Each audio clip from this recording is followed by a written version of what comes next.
who is dominating whom, things like that, as an opportunity to evolve. That was the story. Like also in your other thing, in classes like my class at NYU, we use you to attack science. Yes, I know. By saying, look, she proves to us, is science Not is my just, fault. It's just something we made up, so to speak, in historical Yes, it's been ways. read that way. Yeah, right. But why not? Because see, both your cyborg and your critic of science just proves something, what we call that humans have to create their life in an artificial way. There is no natural way for humans. We have the responsibility, so to speak, to make up our environment, and what you bring to it. What you bring to it is only to say it's not a creation ex nihilo. It's something I call a generation. That means we need the material at hand. We need the technology, and now you prove, if I understand you right, We need the other organisms. that that the other organisms are not just material for us, so they will influence as much as we influence them. And your proof somehow, as I read it, is now the dogs educate Proved by us. the principle of exhaustion. The dogs educate us now. Is that what you mean? That heißt, this companion will probably have an influence like he has on her or she, something like Very that. similar. So, right. A relationship of deep bonding. It's a deep bonding.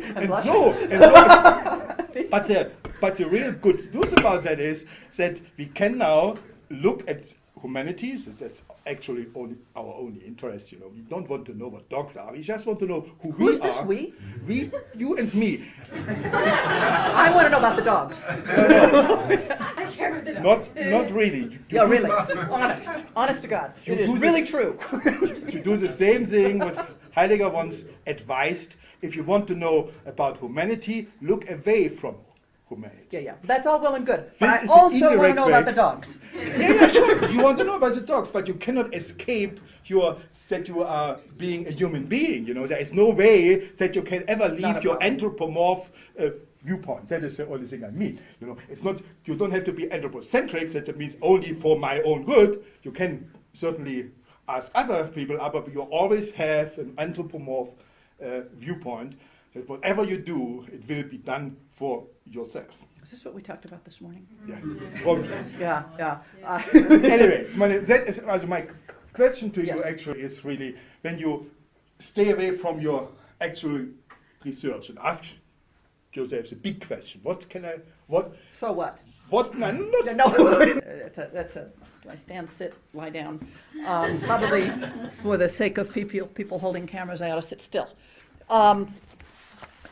That kind of question, obviously, is the sort of thing that anyone trying to do scholarship with some kind of joking seriousness, trying to say something, is always asking.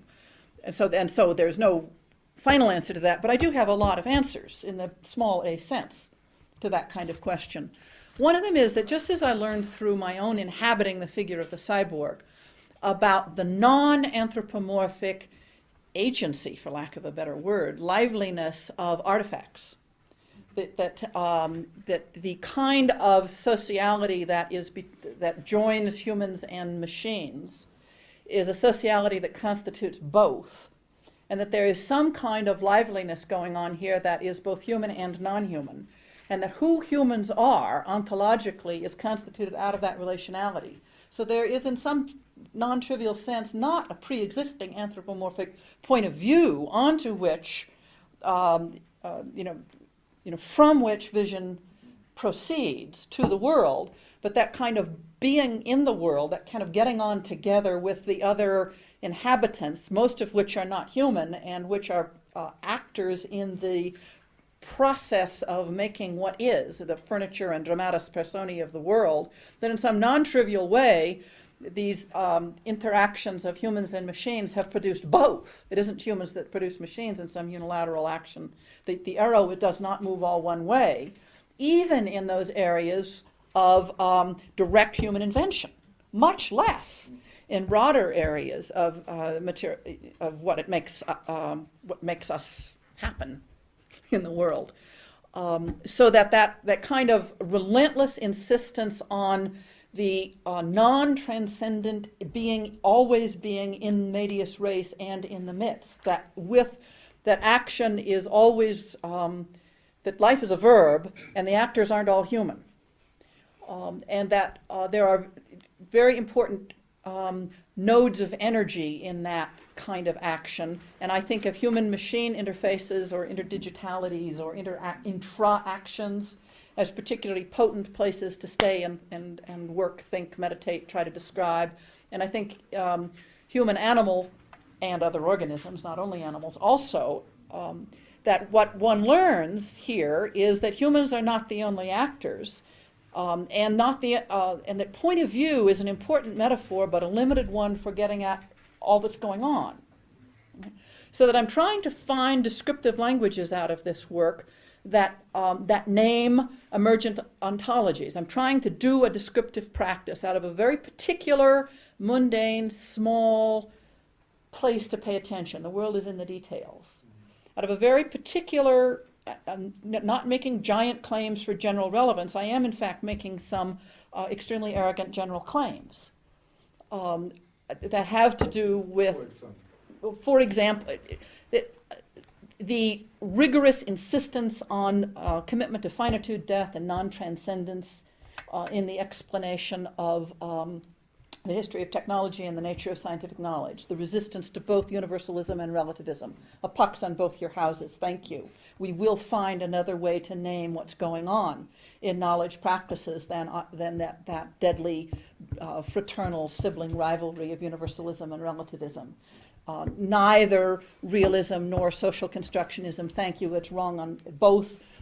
Both supposed choices are a false choice. There is another way, and these descriptive practices are emergent among us, in part because of the crosstalk that we are being forced into by actual life practices. Crosstalk that is partly the result of post-colonial practices, partly the result of reconfigurations of economic life, partly the result of intersectional feminist analysis of various kinds, and many other things. That the actual rearranging of life and death is producing crosstalks that are forcing us to redescribe our philosophical inquiries, and particularly to let go of extremely durable recurrent binaries, and in the history of science you can't miss the binary of universalism, relativism, and realism, social constructionism.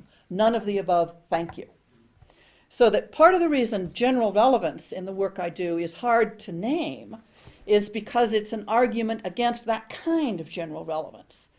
It's an argument for, in the most simple-minded possible way, the kind of reveling in finitude. And the reveling in that there is no way of doing ethical action outside of actual engagement. There is no way of listing the conclusions of the bottom line outside these domains of practice, and they must not be conceived in a relativist fashion. They must be conceived in a way that domains of practice make claims on each other. Partial translation, stuttering communication, making claims on each other, refusing not to name the violence of the other as well as yourself.